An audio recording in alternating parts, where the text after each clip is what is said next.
I'm going to marry Gladys Knight.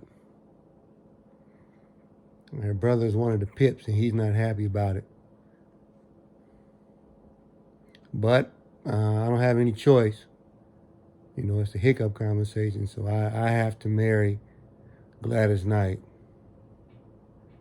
And the reason why I have to marry Gladys Knight is because neither one of us, wants to be the first to say goodbye. And that's tough.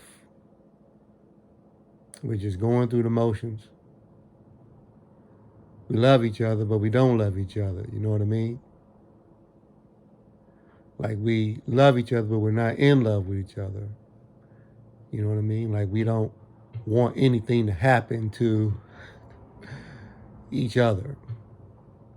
And we do want us to move on and be happy and find people that are happy for us, that make us happy. But I have to marry Gladys Knight.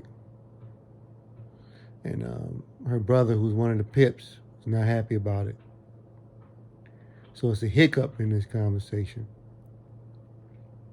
Because neither one of us wants to be the first one to say goodbye.